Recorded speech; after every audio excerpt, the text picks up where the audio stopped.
What's up, bakers? I'm Jesse Jacobs here at the Baking Buddy Kitchen, and today I'm going to be showing you how to make apple pie cookies. These little creations are an innovative and creative way to wow your guests at any 4th of July event or just when you want to have apple pie cookies. They're super easy, they taste great, and I cannot wait to get started. Are you ready?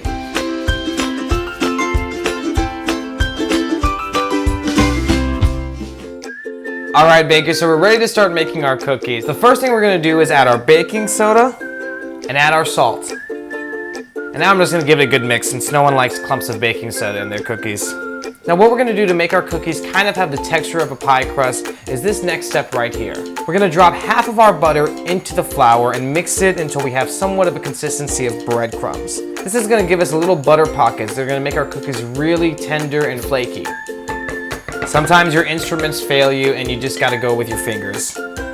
Your hands are the best tools for a lot of things, but especially when it comes to baking. So now we have this kind of loose breadcrumb consistency, which means we're done mixing and we're ready to move on. Now I'm gonna take the other half of my butter, and to that I'm gonna add my sugar and vanilla. And now we're just gonna cream this together. Make sure that your butter is at room temperature, and if you wanna know why, click right here to see a baking hack where we explain exactly why.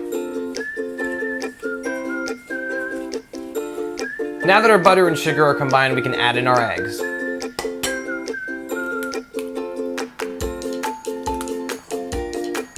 Stir it up really good. Alright, and that's about it for our wet ingredients, which means we can start adding in our dry. So over here we have our breadcrumb mixture. Just add about 1/3 in at a time. Now you see, if we had added all of this in at once, then it would have gotten really tough and really hard to mix. So doing it this way is just gonna make it easier on yourself, you know? Don't make yourself miserable. That's what your mother-in-law is for. You don't want to make her jealous. Now, while we're mixing this, it's really important that we don't over-mix, because if we over-mix, our cookies are going to drip and they're going to drizzle and they're going to become too thin and weak. We want sturdy, strong cookies. Only mix it about as much as it needs to be. Now we're getting some gorgeous lumps in our batter, and normally the last thing you want in your cookies is lumps, but since we're trying to go for a flaky consistency, these little clumps of butter are going to evaporate and make little air pockets that'll give us a very flaky texture. That's another great reason to do this by hand, is because then you have a lot more control over the consistency of your dough.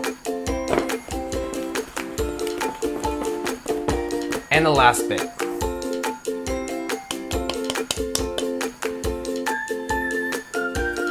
Alright, and that's about it for our dough, so we're ready to take it to the oven.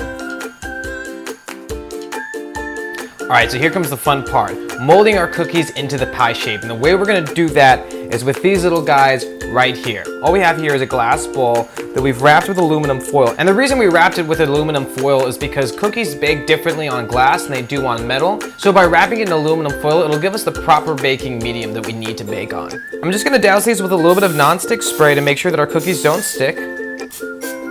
And I'm going to shape some little cookie balls, make them a little bit flat, and I'm going to put them right on top. It's very important that all of these cookies have the same uniform shape so that we can make sure that they bake the same way. One easy trick is just to compare the size of the cookies right next to each other to make sure that you don't have a little too much or not enough. Now I'm just going to get the last one. Alright, so now all of our cookie patties are set and we're ready to put them in the fridge for a little bit. And by doing that, that'll help them cool down so they hold their shape a little better as they cook.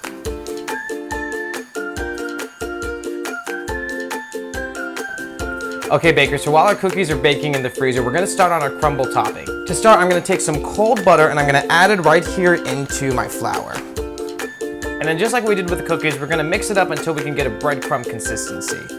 Now I'm going to do that with a fork since this is a little bit harder. Or if you're feeling extra rustic like I usually am, you can just ditch the fork and get dirty. I'm just going in with my fingers, and the first thing I'm doing is I'm just coating my fingers with flour so that they don't get greasy from the butter.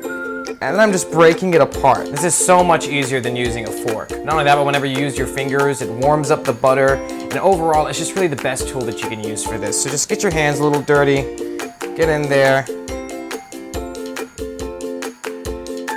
And now this is the consistency we want, this kind of loose breadcrumb. To that, we're gonna add our last two ingredients, brown sugar and cinnamon.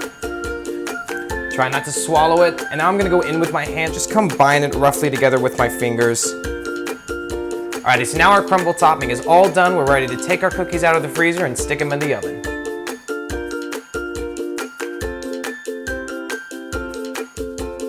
Now we could not have done this so easily without our Baking Buddy. It's a non-stick silicone surface for your baking pans that provides you the perfect medium to bake on. It also has everything a baker needs, like measurements, metric conversions, and a standard cookie recipe printed right on the surface. The silicone evenly distributes heat so that you get the same quality of baking that you could only get with an expensive industrial oven. In fact, you can click right over here and watch a quick video that shows you all of the other amazing things your Baking Buddy can do. Okay bakers, so our cookies are out of the oven and they're looking great. Now we went ahead and took an extra step and froze these cookies solid before we moved on. The reason we froze them is because we're going to put them back in the oven a second time with the apple filling and crumble on top. So by freezing them, that'll slow down the rate at which the cookies will bake, which will give us enough time to let the apple crumble and apple pie filling bake on top of it. So now we're ready to go ahead and start taking them out, and the best way to do that is to just open up your foil and take the bowl out. Once the bowl is out, all you have to do is peel away the foil. And now we have our beautiful pie crusts for our cookies. All right, our little cookie crusts are out and we're ready to start assembling our apple pies. We're gonna be using this delicious no sugar added apple pie filling, and if you wanna learn how to make that, go ahead and click right here for an instructional video. So I'm just gonna take a little bit of this filling and I'm just gonna drop it right there in the middle. We still want these to look like cookies, so we don't want to fill them up too much. And then we're just going to top it off with our homemade crumble.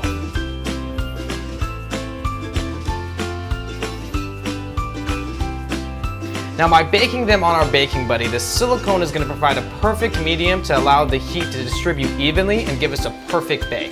Now that they look like perfection, they're ready to move into the oven.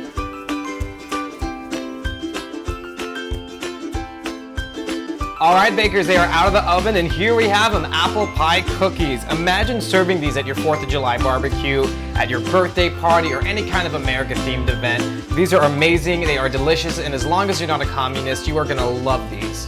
Is that too far? Who's a communist? Like, who's gonna be offended? You can decorate these however you like, a little dollop of whipped cream on top, maybe a little American flag sticking out. Try these at home, send me your pictures, let me know what you think. I'm so glad I got to share this recipe with you guys, and I'll see you next week.